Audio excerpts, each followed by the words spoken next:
'Cause you niggas spoiling movies. Yeah. Brandon Collins, that's me. And Justin Brown for your movie needs. Media popcorn. Woo! You haven't seen it, well, we're gonna spoil it. Spoil it in your face.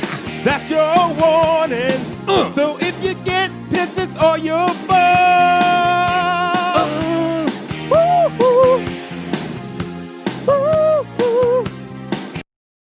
I feel like every time I listen to anything that has a crowd reaction in it, it just feels so long ago. Oh, I need that drug back. Yeah. Oh, trust me, I will admit that I emailed someone literally saying, who books that pickup truck in the drive-in movie theater that's the story, yeah. comedy? No, this one's actually up in Hudson because I'm okay. But yeah, I was like, silliest question I may ever ask, but who books that truck that pickup truck at the drive-in in the middle of nowhere? What you call it? Bert Kreischer's going on tour just doing that. Are you kidding me? No, yeah, seriously. He's doing drive-ins, and he's on a bus, and he's going around with them and just doing those. Yeah. Oh, yeah. Wow. Yeah. He's like, like his mic is coming through their FM radios inside of their cars. Right. That's crazy. Yeah, it's dope. Well, I know. It's like part of me goes, well, could be the future for the while. Oh, I don't know. Yeah. Yeah, it's a wild time. I mean, usually Justin and I would do like more inspirational movies, but we've been in a dark mood lately. That's why I was like, hey, can we do Gone Girl with you, Ophira? Can we talk about the destruction of marriage? I guess we can get started. I guess here we are. Welcome to Medium Popcorn, guys. Hey, Brandon Collins. Guys, Justin Brown. And we have a very special guest. Incredibly excited to have her finally on. We've been trying for a long time. Ophira Eisenberg from NPR's Ask Me Another. How are you? Yay, I'm all right. I'm trying to stay afloat, with all the stuff going on. But I'm healthy, and that's all that matters. That's yep. Just trying to keep it together. Keep it together. Yeah, it's a lot. It's a lot. And then like when you have a partner and like you're trying to like keep sane and stuff like that. And and a 4-year-old. Yes, that's right. You have a Well, Justin, you have a kid. Yeah, too. I have a 16-month-old, and yeah, holy shit. My wife has a kid in the house. And I will say this is 16 months. I kind of remember this is my only kid, and I really did not pay attention to any parenting at all before this. So, and now that actually my 4-year-old's home, I was like, oh, and clearly most of his life, I wasn't even parenting, because somehow with some help and some parental units and structures, it's not like, this is different. Yeah, this is a lot. You know what? It's funny because, we went out for a walk and we were walking and I ended up talking to this random woman on the street. She's just like, just be glad that we're not homeschooling right now. I'm just like, holy shit, you're right. We have it easy. Yeah. The homeschooling shit, because that's a whole nother beast. Oh yeah, with the online instruction and stuff like that, and trying to like keep up. It's a lot. It's a lot. I saw a lot of parents on Facebook like, oh, they really want us to try to work now. Yeah. To be teachers. Yeah. To be teachers, and people are not qualified and uninterested. I mean, part of me is like, even if I was like, oh, I could probably teach a 6-year-old about some simple writing. I'm not that's not what I decided to figure out how to do with life. Like, yes, I know you're my baby, but please learn that shit on your own. That's how I did it. I sat in front of the TV and watched Elmo. That's right. That's right. Or got a tutor, because I remember going to my mom with math. I'd be like, Mom, can you help me with this homework? She'd look at it and it was one of those like pauses where a parent doesn't is trying to figure out, do I tell my kid so young that I don't know shit yet, or do I pretend like I'm gonna try to figure it out, come back and be like, we're just gonna get you a tutor? See, that's the thing. My dad didn't have a good my dad wasn't very well read. Let's just say that. My dad, okay. My dad was born in 1937 in the fucking South. So education was his thing. So I would come to my dad with stuff. He's just like, you better take that to your mother. You gotta take that to there. You ain't paying attention in school. It's like, shit. You better take that to your mom with the hieroglyphics on those papers. I mean, like totally different, but same time period. My parents were born in like the late 20s. Holy shit, yeah. And my dad, was a soldier in World War II for the he was in, I guess, Palestine at the time, but he was fighting against the Nazis for the British. All bizarre. So, and then Canada and that whole thing. I mean, I would bring them stuff and they were just like, we're working on English and we're working like just no clue. Just no clue. There was zero help. Zero help. And it turned out. It was pretty much like they were like, you're just lucky. That's all. That's all I ever got. I sat in a bunker for Yeah. There was no like, oh, how do I do this math? They were like, no, we're just trying to pay for things. Yeah. Question about this movie and everyone's like, prior upbringing before this. Because I grew up in a single parent household, single mother. So I never learned like what a marriage was supposed to be like. Like, did anyone's parents ever talk to them about, like, hey, this is what marriage is. It's going to be the good, bad. Sometimes you want to kill her or she wants to kill you. Any of that? Because I will say that I think my parents' marriage was fraught the entire time I grew up. And then my father died when I was young, like 13. And my mother was, she ballooned after that, and she became an entirely different person. What do you mean by she ballooned? She all of a sudden she was like, oh, I have a chance at a life. Oh, Jesus. It's like, oh, so it's like it's second life. It's like, yep. Yeah. She felt broken from the chains. Exactly. Yeah. So in whatever, I mean, he was a pretty strong authoritarian figure and kind of held everything pretty tight in our family. So well, he's a military man. So, and he was in like one of the worst wars in history. So yeah, imagine so. He may have had post-traumatic like stress. There's who knows at that time. Just none of these terms were even talked about. But yeah, so no, I thought marriage was terrible. I mean, the same point. It's like, my parents, like they would get into fights, and my dad was a psychopath in his own right. Okay. My mom was just like, you're not going to win. I don't care how crazy you get. Let's take it to the next level. Oh, God. So you just have two people just banging heads every fucking day. I remember one time my dad tried to walk away from my mom. And so my mom growing up, she after me, I completely destroyed her body, and she ballooned up in, the physical way, and it gained a lot of weight. Yeah. So mom was like on like almost 300 pounds at one point. Got it. Yeah. So my mom would never walk up the stairs, never. And so if you wanted to get away from my mom, all you had to do was go upstairs. But the thing is, when you came downstairs, she was gonna be. But my mom and my dad got in an argument. My dad was just like, you know what? I'm stopping this. I'm getting up and I'm walking away. Yeah. My mom was not done arguing. I knew things had went awry when I heard the rumbling. It was like fucking Jurassic Park. The water, the fucking rippling. My mom came upstairs and she literally kicked the door off the hinges to continue the argument. Wow. That is the kind of fucking shit I saw in my house. I'm just like, this whole marriage thing, is it worth it? Well, right. Why I asked that is because, at the end, we're going to be all over the place, I imagine, with this review. At the end, when Amy is pregnant, I'm like, that kid's going to be fucked up. No, that kid is actually going to be in a loving marriage. That's what marriage is about, man. You have two people who are trying to undermine each other at all points, and they're both battling for this child's affection because that's the only thing that's innocent. But do you really want to go toe-to-toe? Like, if you're Nick, do you really want to go toe-to-toe with the woman who literally orchestrated potentially her own murder/suicide and your death? Well, I mean, I'd be terrified. I'd be like, this is like dealing with Jigsaw. So see, I think the main thing is here is like he already realizes by this point that he's lost. Yeah. there was no winning for him. Mhm. It's like checkmate, and Yeah, he's it's already like- done. She's the amazing Amy.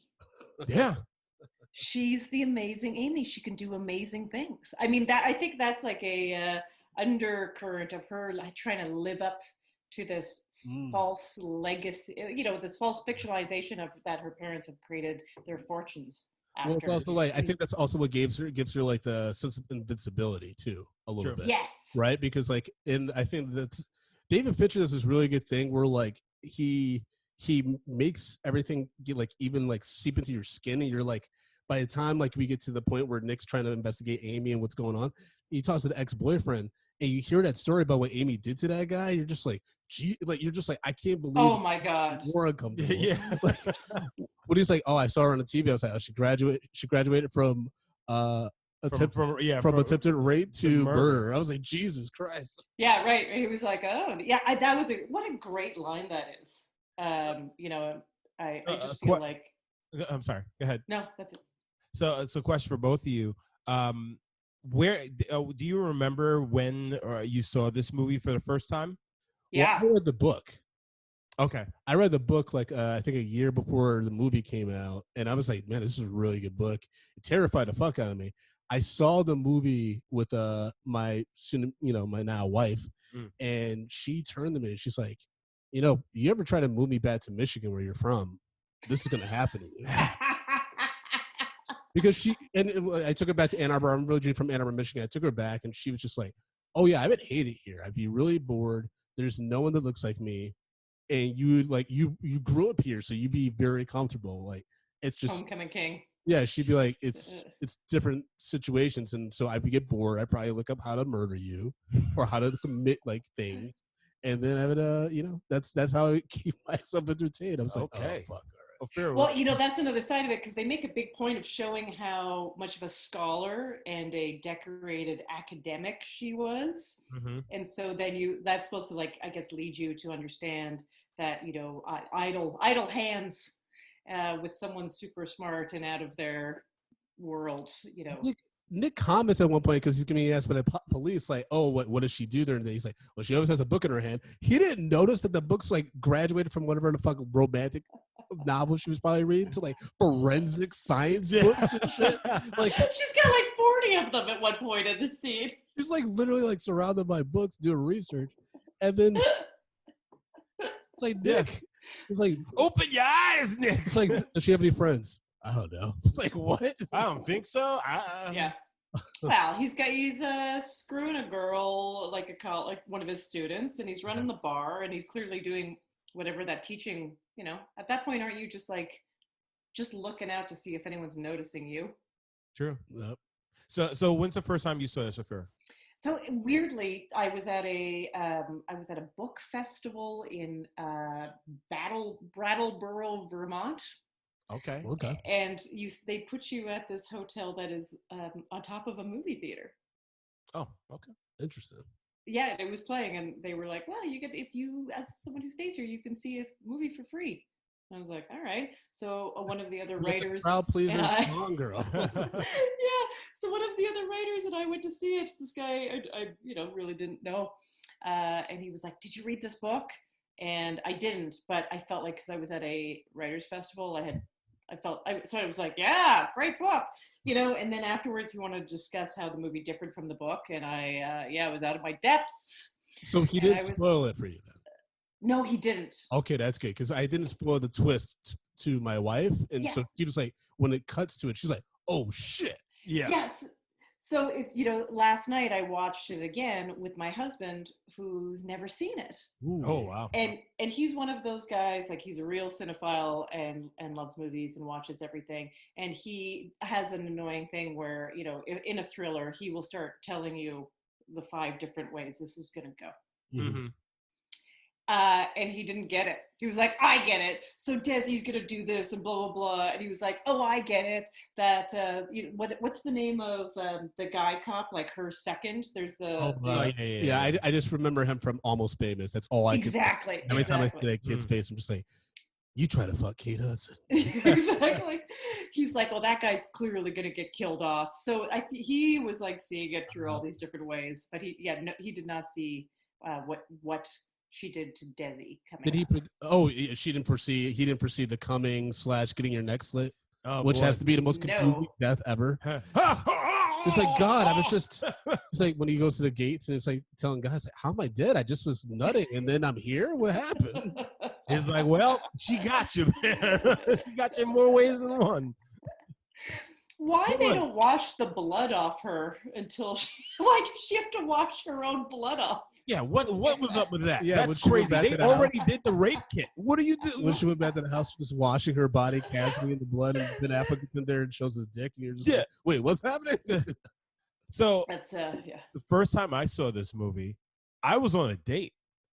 Ooh, that's a great date movie. Oh, this whole shit. I had no idea. I had no idea what I was walking into. First date, mind you. Oh shit! First it's date, a David Fincher movie. You didn't know it was going to possibly be some dark shit, dude. I wasn't thinking like that. I was thinking about the girl I was with, and I'm just like, oh, okay, let's go see a movie. Gone Girl. All right, let's check that one out. I walked out of that theater. I'm just like, I don't trust you. I don't trust none of y'all motherfuckers. That was literally the end. That was the beginning. She was a very nice girl. Very nice girl. Did she like the movie? Yeah, she liked the movie. I mean, I liked the movie as well, but at that point, I'm just like, I'm not in the place right now to date anybody. Let's just start this and end it. I think any guy in a relationship or a marriage, when this movie came out and stuff, I mean, everyone's seen like the corny Lifetime movies, but I think this is the first time where it really like broke down like the roles in a marriage, like when I would say quote unquote traditional marriage, which is that like women cater to the men in the relationship, and then the men are just buffoons, and just like they have they have very basic needs like love, attention, and sex, right? And so she was able to manipulate that, and Nick kept stumbling into all the pitfalls she set up for him because she's like, he's a dummy. Yeah, he's an idiot. Like he kept. Well, he kept looking so bad. Well, it also showed that, like, Nick knew nothing about her, but she knew everything about him. Mm-hmm. Everything. She knew how he was going to react. She knew what he was going to go out and do. That's terrifying. All of this stuff. My wife does that to me all the time. She's like, see, I know you better than you know yourself when she like does little things. And I'm like, oh, Jesus, she does. Oh, no. See that I'm in trouble. See, I'm the opposite way because like I'm very perceptive, and I can tell like my wife's going to get mad. This is like I know about like maybe like 20 minutes before she's gonna get mad. Mad about it. Like I have her all figured out. For the most part, she's a terrible poker face.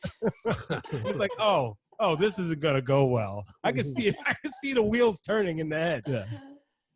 I will say that in that the first time that he is talking to the detective, the police detective, they're gathering information, the whole thing about, oh my God, he doesn't know anything about her. My husband turned to me and said, your blood type is O, right? Your blood type's O? I was like, yeah. And he was like, what's mine? And I was like, oh. I was like, then we were like, okay, we're fine. I mean, what a weird movie to watch on a date, let alone anything. Well, I love that part because like she'd asked him so many basic questions that he couldn't answer, and then she's like, what's her blood type? She's like, you don't know your wife's blood type? And the other cop's like, should I know my wife's blood type? She's like, no. Right. Yeah. It's just like he just didn't know anything. Yeah. And then on top of that, it's like, Nick, you don't know anything about your wife. Then on top of that, you haven't called her parents to tell her that she's disappeared. And he also is very calm during all this, like eerily calm. And then he has a burner phone. You're like, oh, Nick, you're just. My God. What are you doing? What are you doing? I know the character and actor who plays his twin sister is awesome. Carrie Coon. Yeah, she's awesome. Yeah. And you need that character. You need someone to be like audience, right? Yeah, exactly. To lead you through it, so you're like, well, at least there's one person that is empathetic and also likable to us.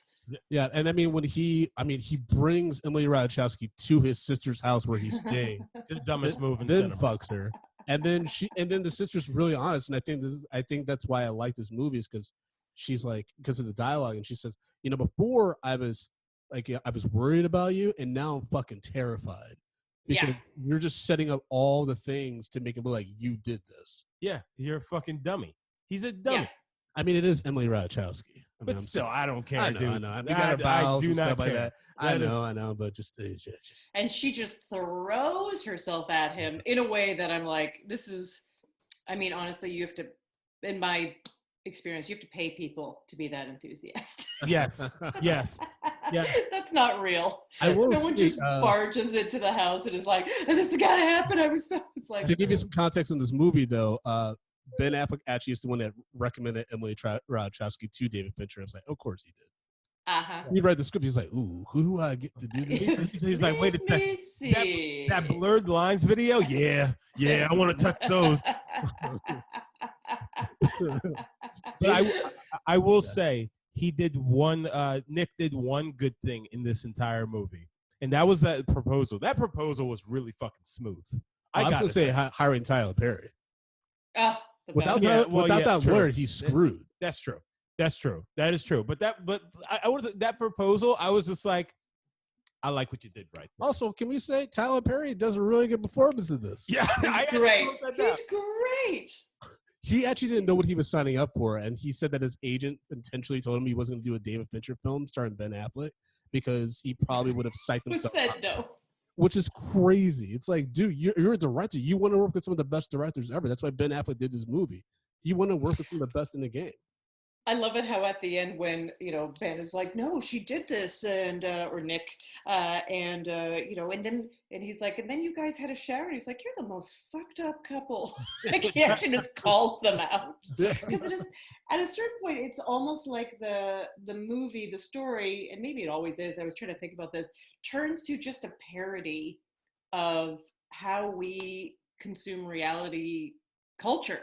And how we love these tabloid lines and how, that's the whole thing where at the end she's pregnant, but in the beginning when they're just talking about image and she is cognizant of it as a sociopath that she wants to create the most lovable image to America, which is this like thwarted, pregnant, desperate woman.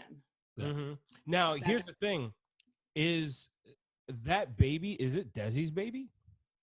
No. Remember, she got the sperm from the bank. Remember, because he says like, "How could it be mine?" Right. And because she made it seem like she had destroyed the sperm sample he had, but she actually kept it. Oh, okay. She impregnated herself. Yeah. Okay. But also, diabolical.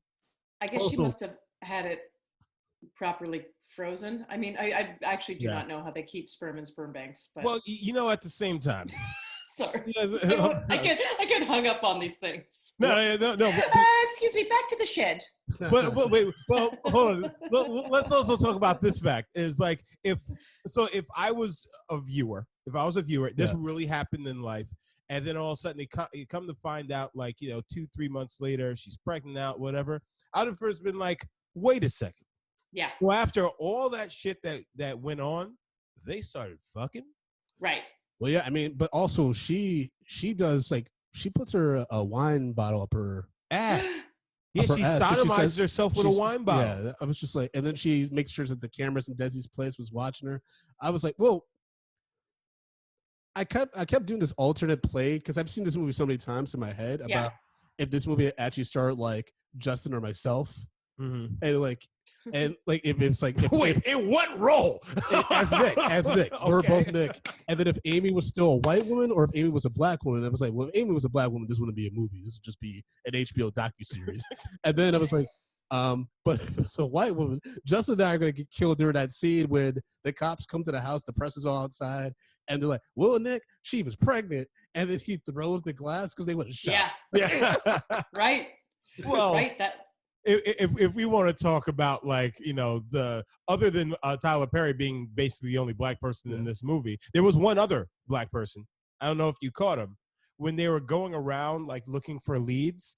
They showed a black guy sitting on the ground, handcuffed from behind, and the police around him. Oh, because of the homelessness in the the homelessness there. Oh. That's the first black person we saw in this movie, handcuffed to the ground, and a police officer standing over them and just like walking around searching. Can't get away from even the movies. Nope. And wow. What a that was like a thoughtful thing to have decided to make sure it was part of the tableau. Well, I mean, This movie I was just like, I was actually thankful that there wasn't a black husband, because I was like, it's good. Like, let's just see these people tear themselves down, because again, like, we wouldn't have even if we like guys like us were starring the movie, like they wouldn't have checked the house like that. They would have been like, oh yeah, he did it. Right. They would be like, oh, you did it. You're like, no, I was with my. But you know what? A part of me feels like Nick deserved this. Nick kind of deserved this. Oh yeah, I mean, he's an because asshole. he was such a shitty husband to the point. Oh yeah. That she says like he used me for sex and yada yada. It was a whole nother level of use for sex. He's having sex with her. He, hitting it from behind. He finishes. He's just like, hey, we should go to the Outback tonight. And just walks out the house like, what? I mean, I think a lot of guys think about a blooming onion, right as they. Yep.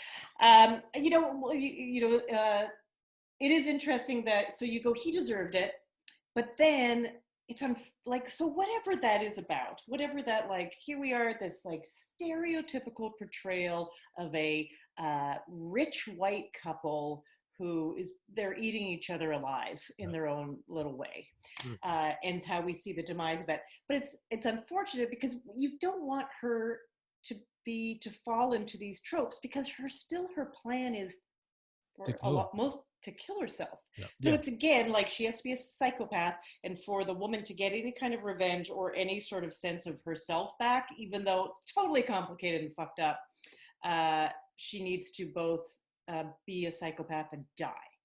Yeah. And it's crazy. Wild. She invested so much time writing that journal with different ink, different. That's crazy. And those gum pens. Then burns it, which was wild. I was like, oh, she like legit like studied this shit. The FBI should hire her. Yeah. Like fucking whatever the crime people. Although it's such a good point. I think Nick makes that point. You're sort of like, yep, police, where are you on this one? Where he's like, why is it just burnt?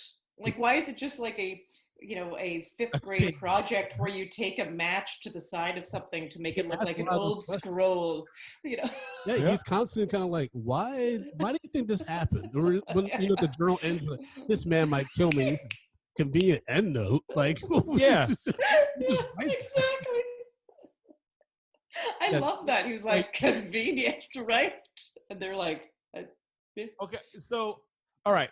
So when she after she sets him all up, whatever, and she goes out, we find out that she's like, she drove out to wherever, and she set him up for financial ruin. Yes. Too. Yeah. All that credit card debt and shit. So then she goes, she drives out, and she's and does she change her appearance? It's like she didn't change her appearance enough. I know. Who dyes their hair kind of brown? Well, she was trying to gain weight, right? That's what it insinuated with all the junk food, right? And yeah. So I imagine she probably, I think in the book, like, she gains a few more pounds to try to be unrecognizable. Okay, yeah, but it's not enough. Because because if I was those, like, a redneck people living in wherever, I would have looked at them and been like, you're that lady on the TV that I've been watching for a month. Well, the Dumb Hicks, the Ozark, they don't recognize her. By the way, real quick, did that girl have a cold sore or a bruise on her lip? Or was it a mole? I don't know. No, because it's not in the next scene. It's not like the other scenes when they like find out that she has money and stuff, and they. Okay, so maybe it was a piercing. Maybe it was a cold sore. Oh, yeah. Piercing. Good call. Piercing. I don't know, but I think that whole subplot did a good job of like showing, hey, you're a bad, like you might be the villain, but there's even badder people than you out in this world.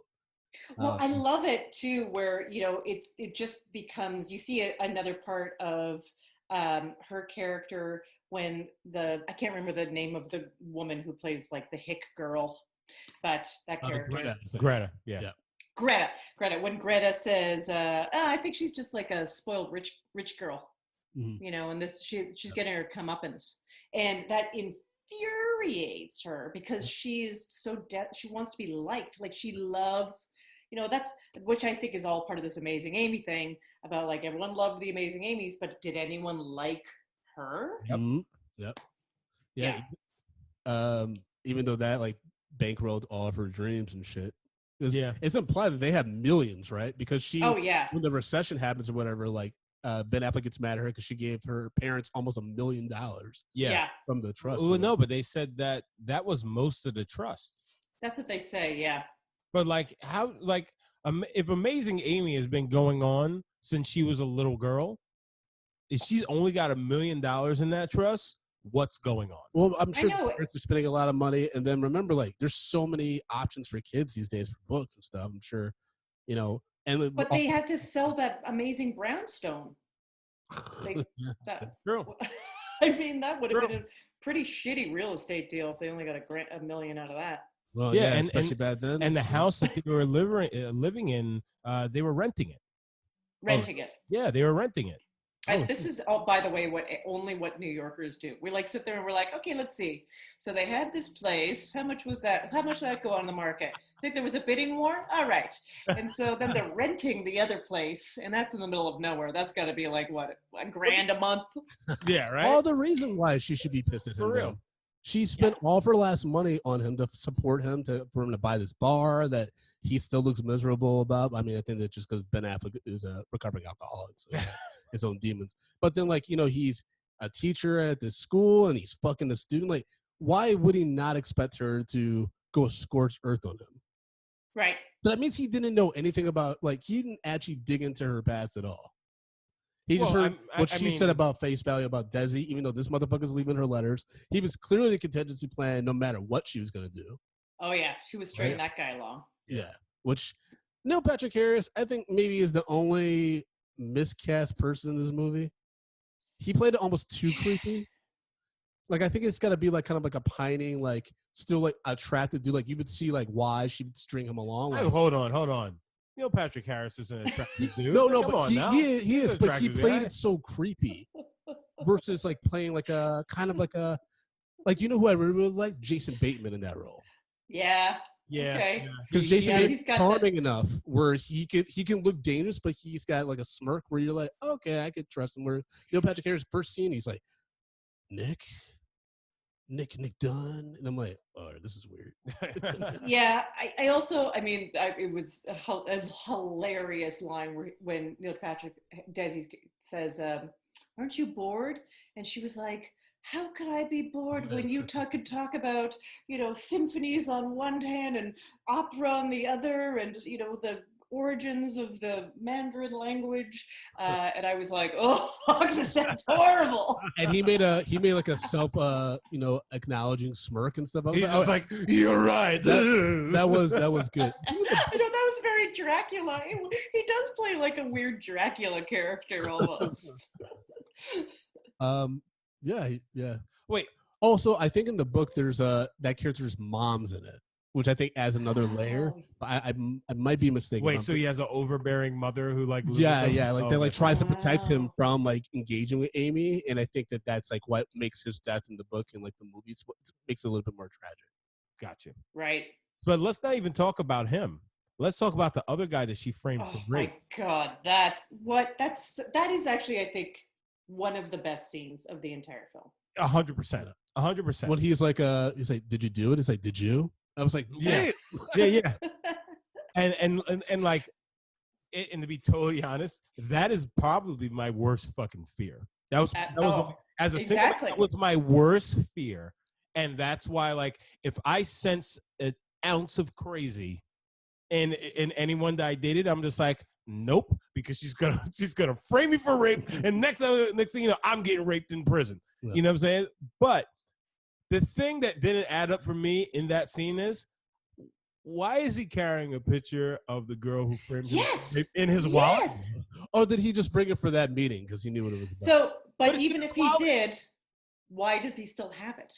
I mean, everyone's clearly infatuated with Amy. Like that, she like Listen, if a bitch fucking frame me for rape, I'm not infatuated with her. It's over. That is done. she might have been the Yeah. best he's ever had though. Because remember, he has to be a sex offender, so he probably doesn't. Like I've seen like a lot of documentaries and movies about people that they have it, and it's hard for them to get like jobs. It's hard for them to like have a partner. Yeah. So he might just be pining for her because that's the last time he got like some sex. Yeah, but she also created the world that he's living in now. Oh yeah, Yes. it's a The brutal impossible world. it's a brutal masturbation session. I'm not discounting that. There's a lot of emotion there.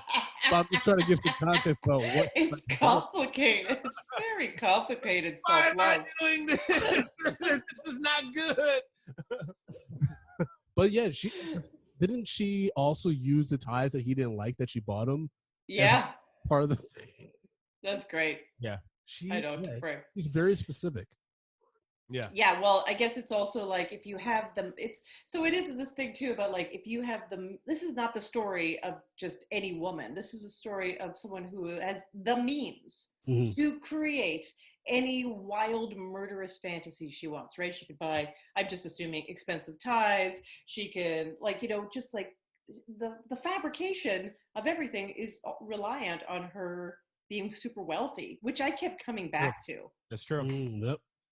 Yeah, I mean, that's why basically her plan ends when she runs out of money. That's when the plan ends. Yeah, and that's why she piggybacks to Desi, and even though she's going to be miserable, and it's before Nick does the proposal or whatever, and it's just like clear that she's now winging it, but she's also miserable because she doesn't like Desi.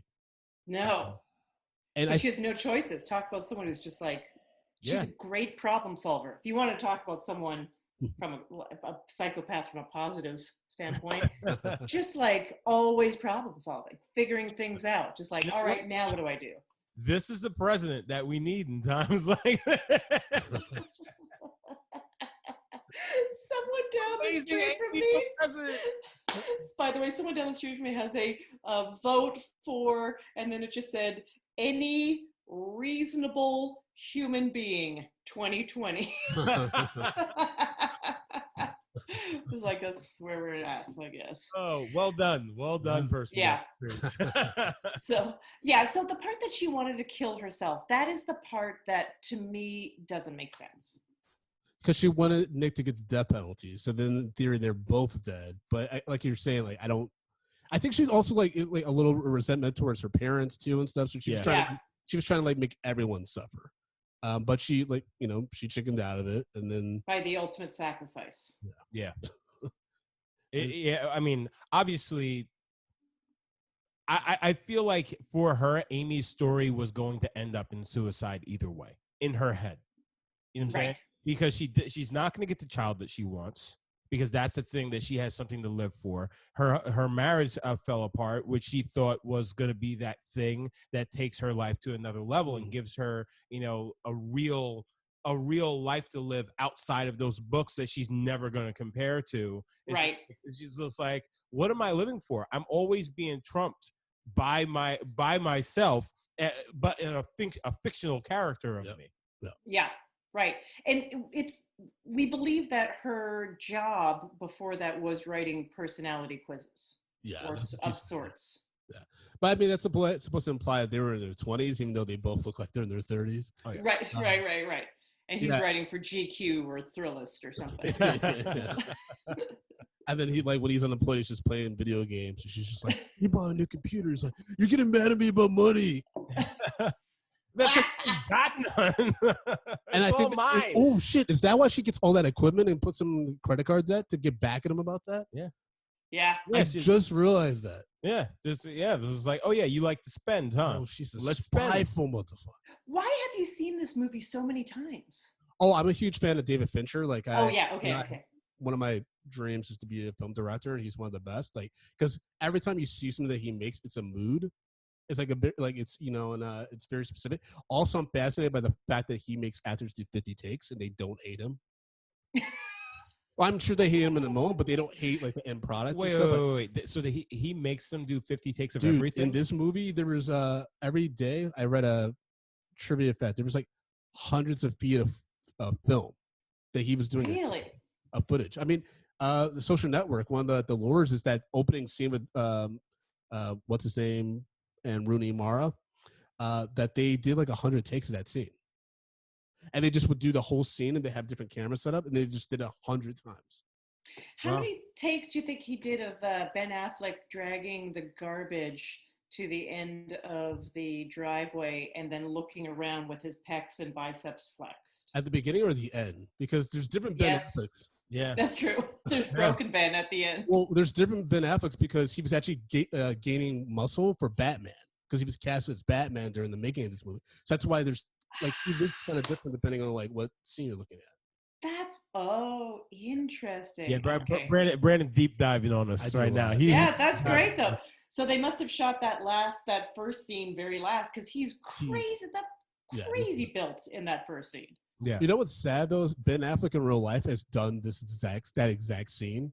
Like there's this paparazzi scene that is constantly used with Ben Affleck where he's walking outside with a cigarette, I know it's like taking out his trash, and then he just like sighs into the sky. It's the most depressing picture of Ben Affleck, but it's the opening of this movie. Somebody kill me already. He was perfect for this role. He was actually really good. Yeah. So do either of you think you've ever dated a woman that is, I'm not going to say like crazy, could kill you crazy, but were you like, I kind of know someone like this? Yeah. 'Cause Oh, for me, yeah. Really? Okay, tell me this. Tell me this. I've dated a few. I've dated a few. I was not very smart with my time as a younger man. All right, so but I think in this movie, like, because I would say like my wife is kind of online with this, but I think that's because if I did all the bad decisions that Nick made, I would. It's like you can turn your spouse crazy. oh, that's true. That's Like, true. Yeah. I mean, because for every quote unquote crazy woman, you know, there's a man who pushed her to that edge. Like I think it's a really crazy example, but there's a reality TV show called Love and Hip Hop. Ophira. Yeah. And there's Atlanta, dude. Stevie J had a wife that he had a daughter with. They were married for several years. On the show, he starts having an open affair with Jocelyn Hernandez, gets her pregnant, and then tries to like get them together like in like a polygamy marriage. And you literally see Mimi lose her mind throughout that series. Like you see her have a mental break. I'm like, yeah, you can push your people to the break. Right. Well, I would say if I took my wife back to Michigan, I did all this shit, I could see her doing something like this. okay, fair. But going back to your girlfriends. All right. So I started seeing this girl, and you know, things were going okay. You know, sex wasn't on the table or anything just yet. So I would say we had been. Oh, I also have to put this in. When we first met, like we met online, whatever. She was in LA for like 3 weeks. And then she's like, oh, I'll be back in, you know, whatever. So like we were kind of communicating that way for a good amount of time.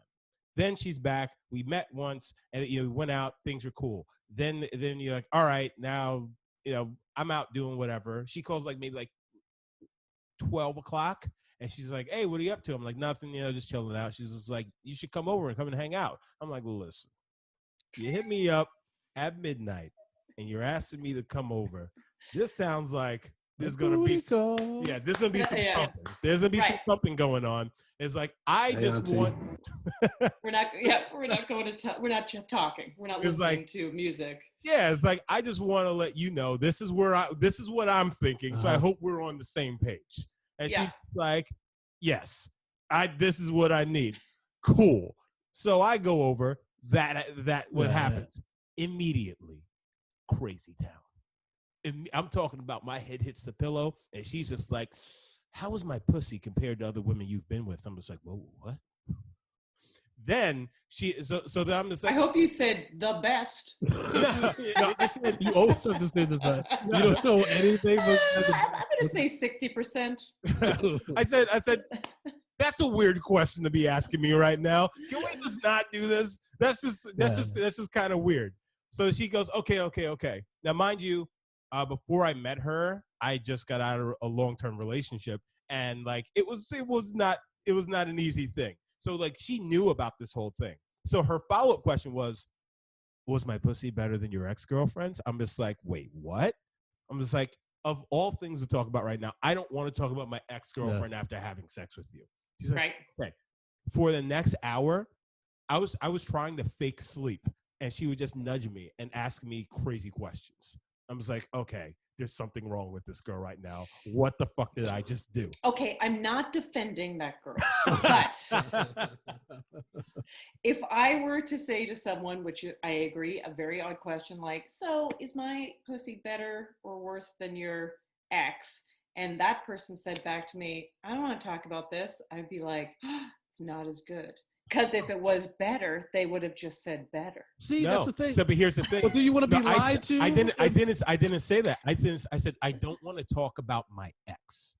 Oh, okay. I don't want to talk about my ex, and she knows the story. But the first question, though, you just said that's a weird question. Yeah, why are you asking me this? Ophira is saying you should have said the best. Yeah, but at the same time, it's like I'm talking about like I came, and then that's the question. I get. Right.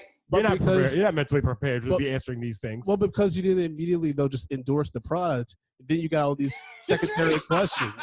That's right. She wants to know, are you a brand ambassador? Exactly. So then it goes on. So then eventually, so again, it's going back and forth. She's continually talking to me and just asking me these ridiculous things. And they're just getting crazier and crazier and crazier. And I'm just like, oh my God, I want to leave, but I didn't want to be a dickhead, So it then gets to the point, she's like, now she's trying to go for round 2. I'm like, well, that's one way to shut up. Let's go for round 2 because I made terrible decisions. So she's giving me head.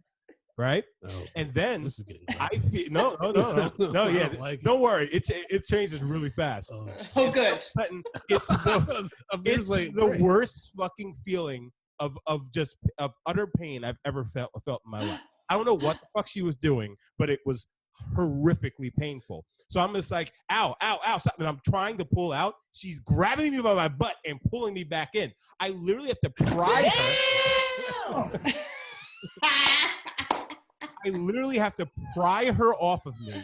And I go, what the fuck is wrong with you? Why would you do that? I told you it's her. And then she just starts laughing. Laughing maniacally. That's very scary. What were you? What? Hold on. Yep. And then she goes, it's like, she's like laughing. She's like, all right, come on. And it's like, no, I'm not going back in that fucking bear trap. I was like, no, I'm leaving. So I'm getting dressed. She's like, oh, I'm sorry. I'm like, no. This is beyond. It's like, I'm getting the fuck up out of here.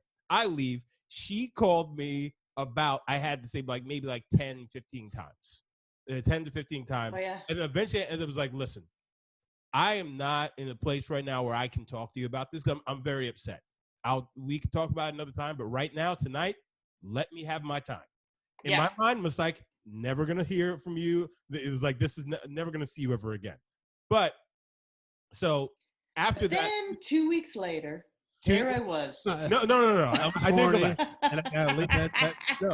So 2 days later, she calls me and she apologized, yada, yada, yada. We kind of talk about it, whatever. But I'm just like, okay. All right. So the story she tells me is that she moved to New York with a boyfriend. And then like 2 weeks after they moved here, he broke up with her and moved her out and basically left her on her own. So she had a lot of shit going on.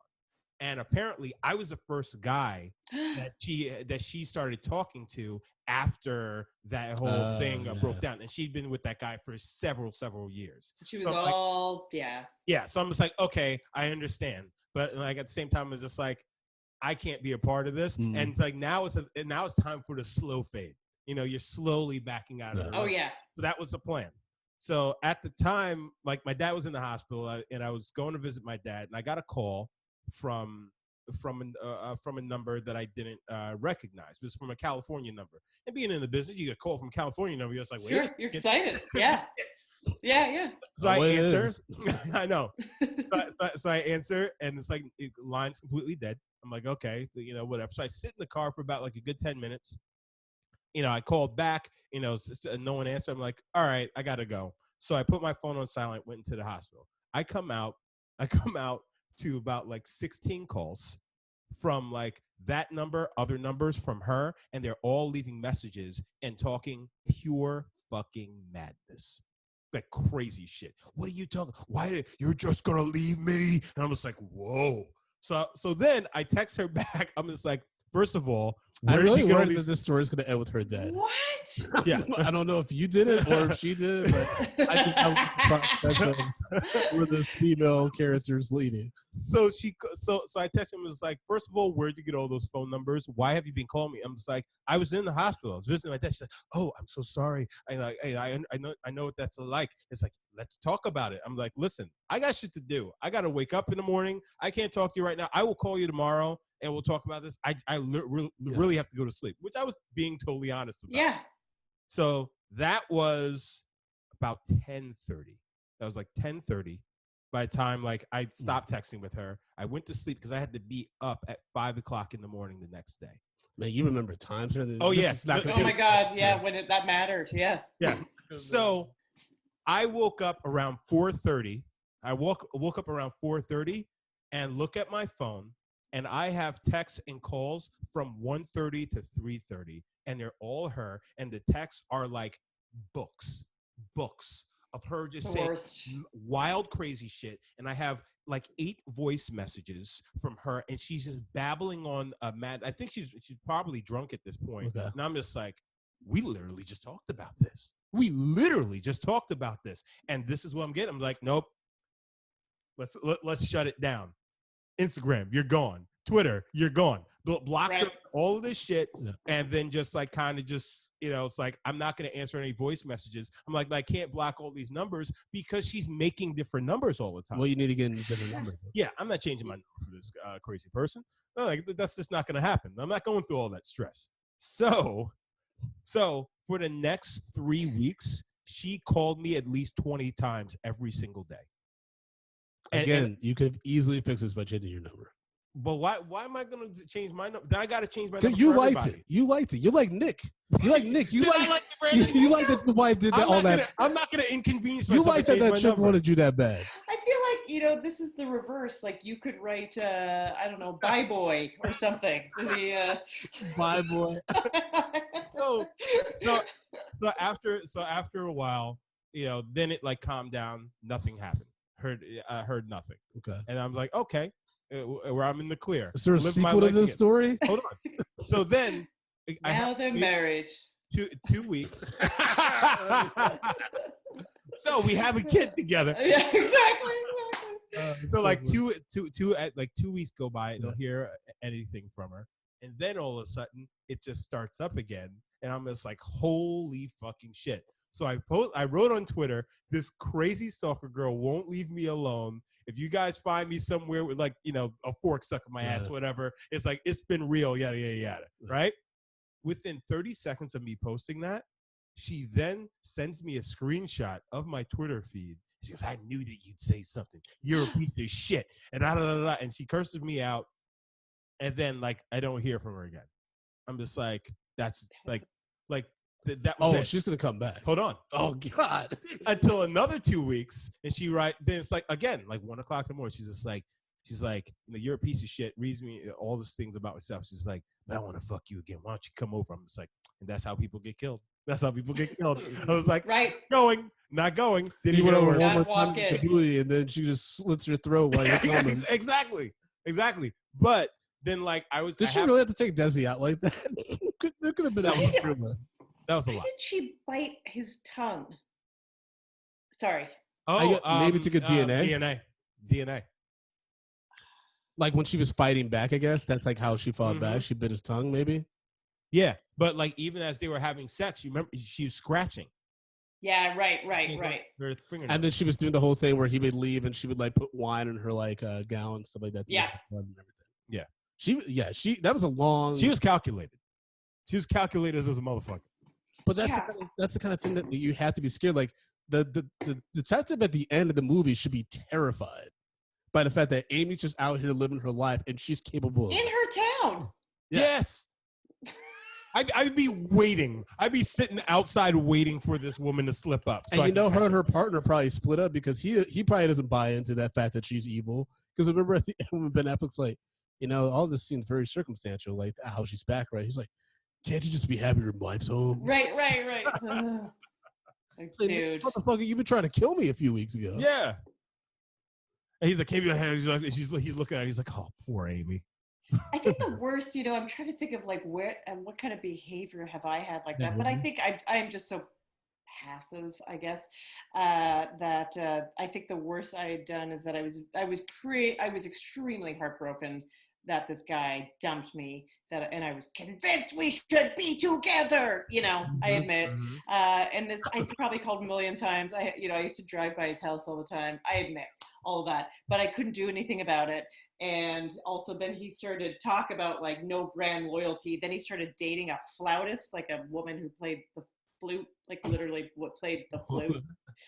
And I was like, evil times. She was like a musician in a classical, and she played the flute. And I was like, well, if that's what you're into, like you've rejected everything that is Ophira, like that is the antithesis of me.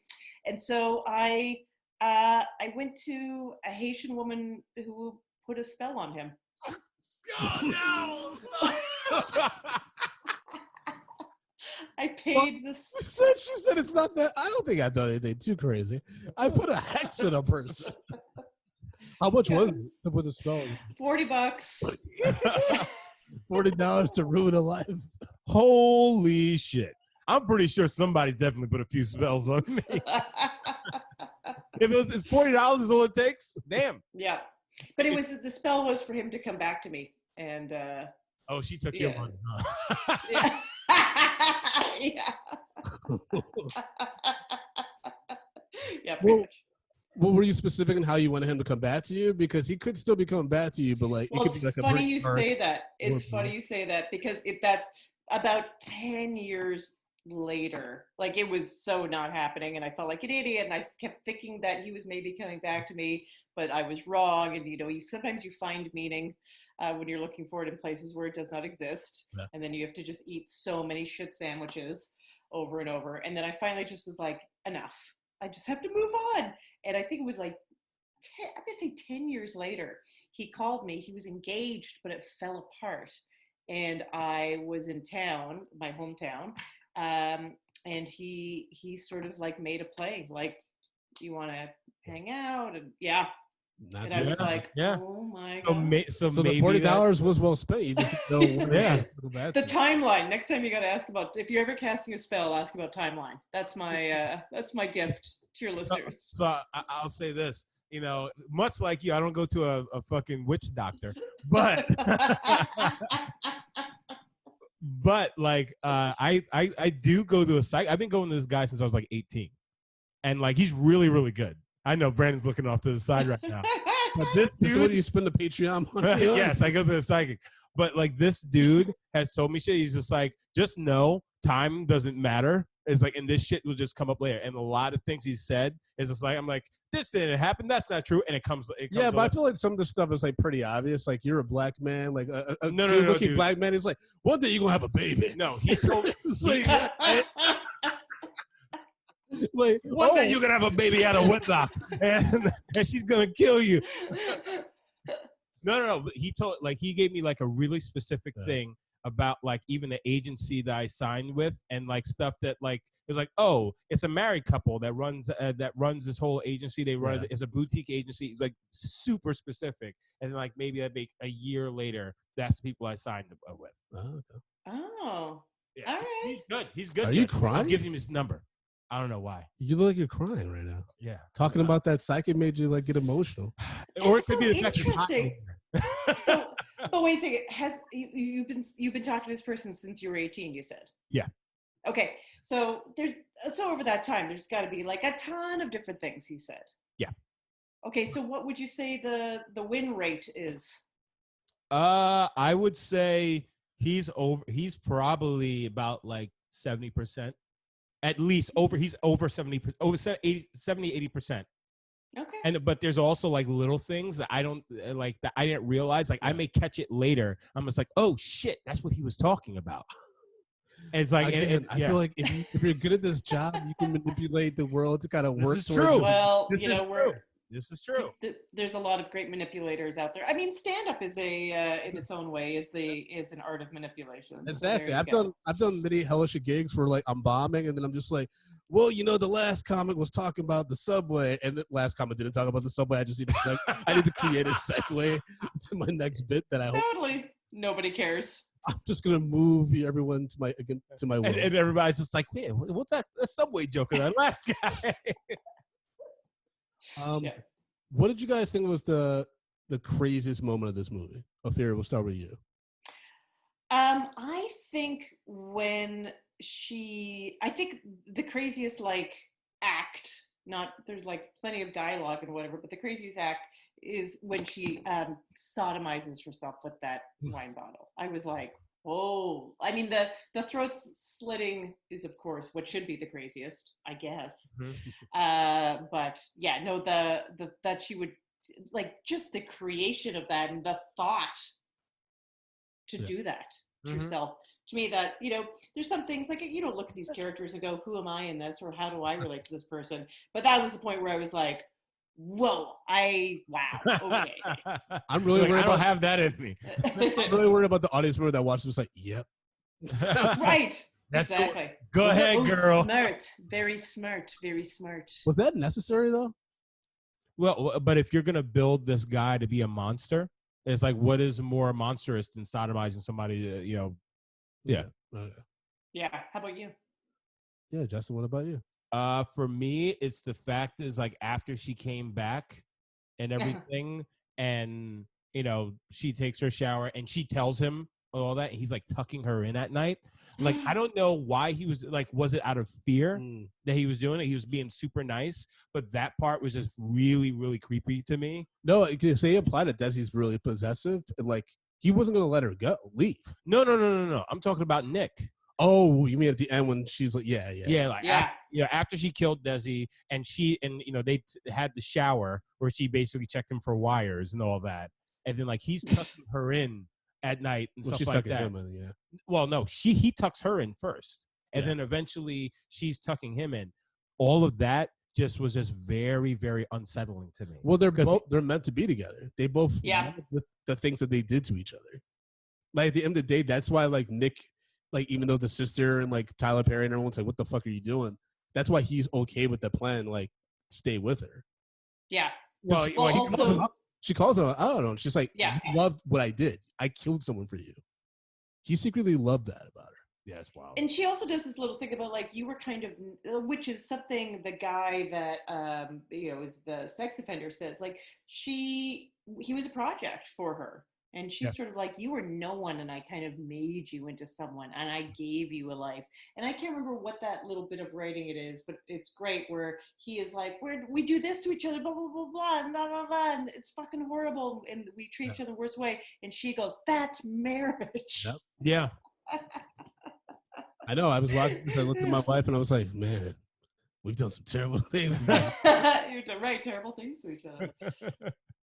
Yeah. I mean, for me, I think probably the most disturbing was when Nick is at the vigil, and he's trying that like awkward speech about how much he loves his wife, and they're already painting him as like kind of a womanizer, and the mistress is there and stuff. And then when the friend comes by, he's like, "Did you know she was pregnant, Nick? Did you know she was a few months pregnant?" And he just keeps going and then tries to run off. And he's innocent, and you're just like, dude, Why are you running? You're writing the wrong story right now. It's just terrifying because you think about like, oh, but you understand the panic. You understand he's got no one in his corner except for his sister, and even his sister's kind of like, maybe he did do it. I still love him. Yeah. I was just thinking about that thing about running in movies. Like, there's two things that I have a hard time with in movies. It's probably a trope. One is the running, when people run. Whether it's, in romantic comedy, obviously there's a huge trope about that. They always run at the end. So you don't like Tom Cruise then? Yeah, you're right. Action movies, always running. But I was just watching Homecoming. Did you guys happen to watch Homecoming? Oh, the Amazon series? Yeah. No, I didn't watch it. There's a scene where Janelle Monáe's character gets sort of painted into a corner, and she decides to run. And I was like, do people do that? Like that, I know it's like fight or flight, but do people do that? Where it's like someone says a bunch of words to them to put them in a tough position, and then they just run. Yeah. I can't think of a moment in my life yet where someone has been like, I think you did this, and you weren't very good about that, and this is what I know, and I've just gone.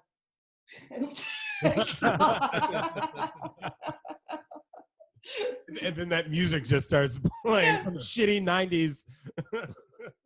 Yeah, I think the only movie where it's like I've seen where I'm like, yeah, I would do that was Superbad, where Michael Cera running.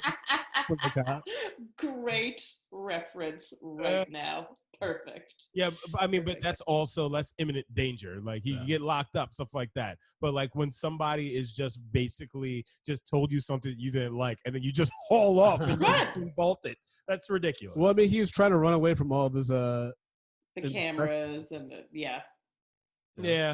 But no, but that also implies guilt. Well, I mean, no matter what, all the stuff is going to. That's why, as far as that's what the police. That's said. why it was good that he again hired Tyler Perry's character, because she was like, "Hey, just let you know, your mistress is going to give you up. Like, it's nothing personal. It's just it always happens." Yeah. He's like, she would never say anything. He's like, she's going to say something. Yeah, they all do. They all do. He's on the news. In very Little House on the Prairie, and Amy's like, "It's like, come on, me tits is on TV." I was like, "Jesus Christ. Looking like a Mennonite."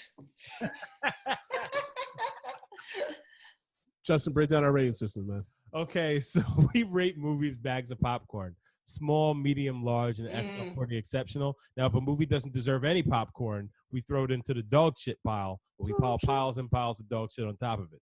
So, Ophira, we watched Gone Girl. I know you keep want to say girl bye or boy gone or something. Bye, boy. That was bye, all the stories, all this. Bye, bitch.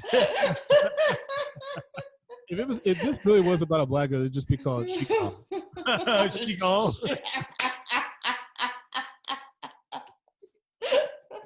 Actually, you know, Taraji P. Henson would do a great version. No, but you always think that she's the behind it, though. Well, but. she did do this in that fucking Common video. Oh yeah. Oh yeah. Yeah. Testify. Yeah. Yeah. You're right. Yeah. This Testify for her. Ophira, what's your rating? You know, I would say I'm gonna go with medium. I know it's that's where you guys are at in terms of the name of the show. But I would, because I'll tell you my one other problem with it. No movie should be more than an hour and a half. Mm-hmm. I know there's a lot to cram in this movie. Yeah. Maybe it should have been a series. Fair. Yeah. This would be a good TV series. I'm sure it's going to be made into one. 2.5 hours. I was mad. I'm just mad at movies that are more. I'm like, but you know, there was like it's 15 movies kind of shoved together. We got yeah, but imperfect, very problematic from a feminist point of view. Yep. But great storytelling, and I did like it. It's a thriller. Like it is a entertaining thriller. To that point, and I think this is like kind of like a little, I wrote down in my notes, like an indictment of like men and how they perceive like their behaviors and responsibility for those behaviors. Because there's that early scene where Ben Affleck's like watching the news and he's like, I'm so tired of being ripped apart by women. Yeah. I was like, the lack of self-awareness you have in your actions. Right. Is crazy. Yeah. I mean, it's interesting I didn't do anything wrong.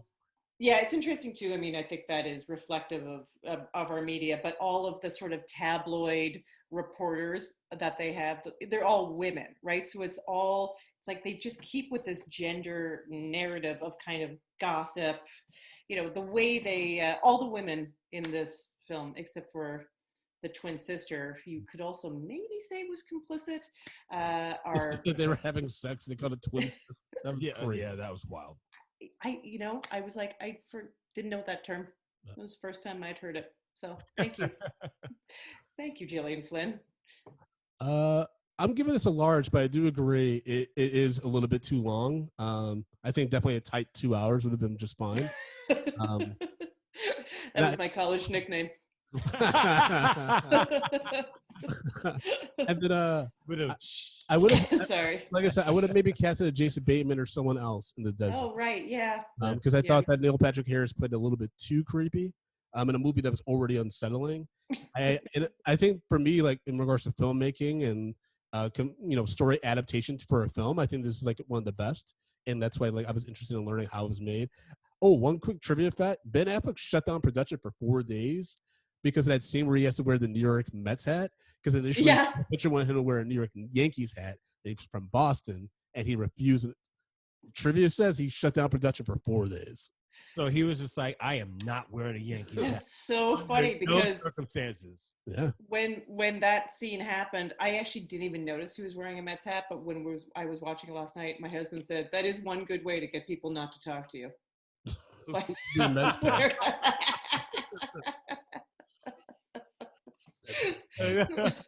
Oh, that guy's a Mets fan. Don't talk to that bum.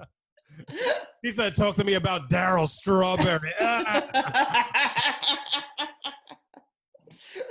That's what's your rating?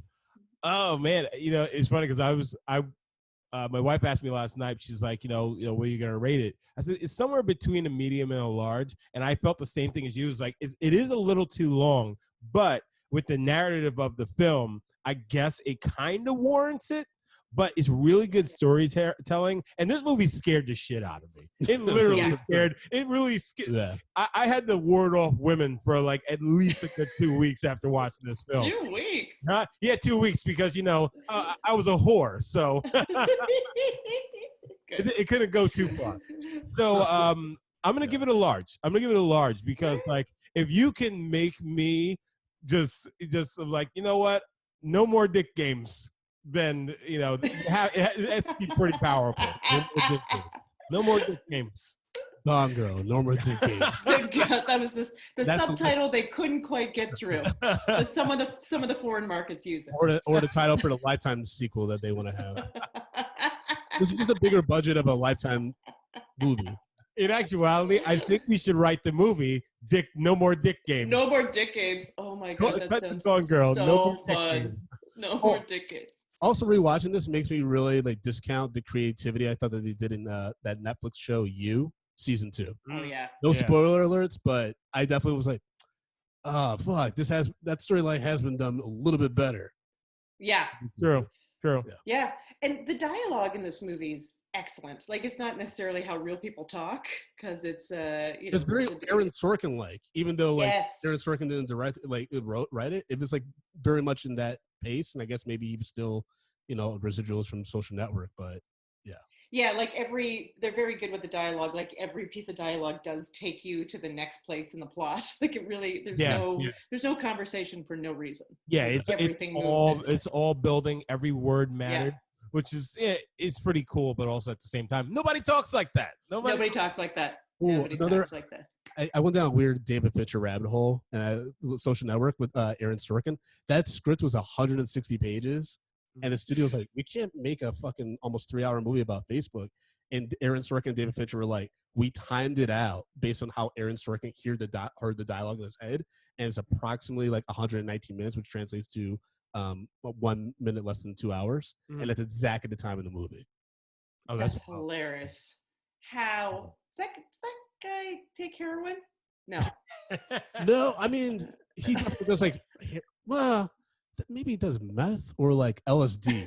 I feel like you gotta do something to make it like Fight Club and stuff like this. You gotta. I don't know, man. That's.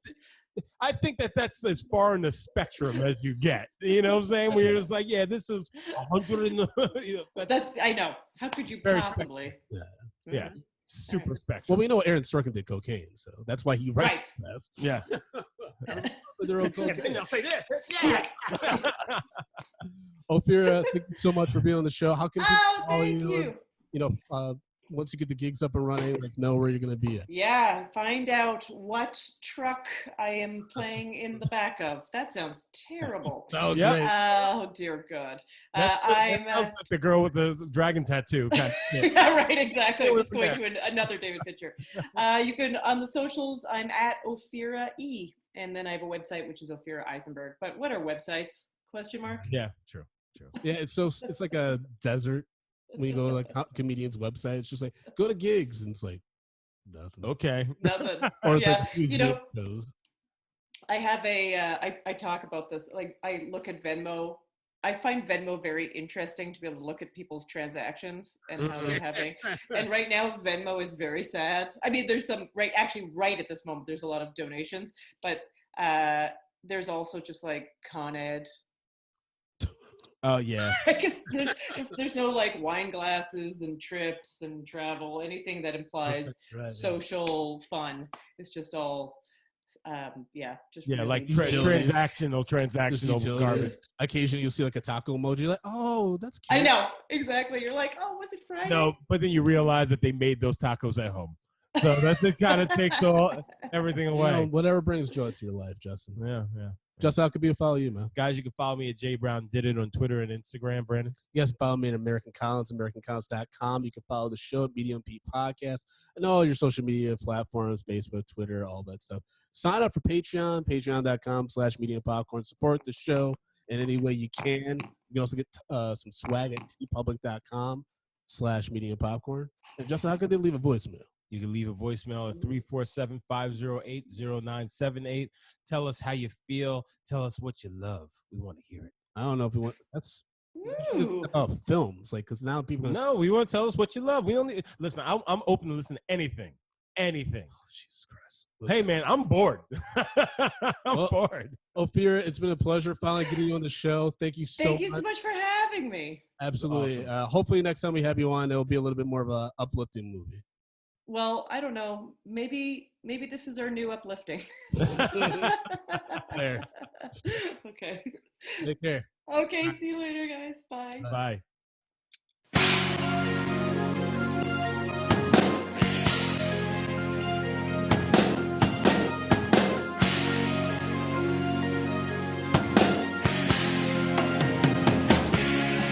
Medium popcorn.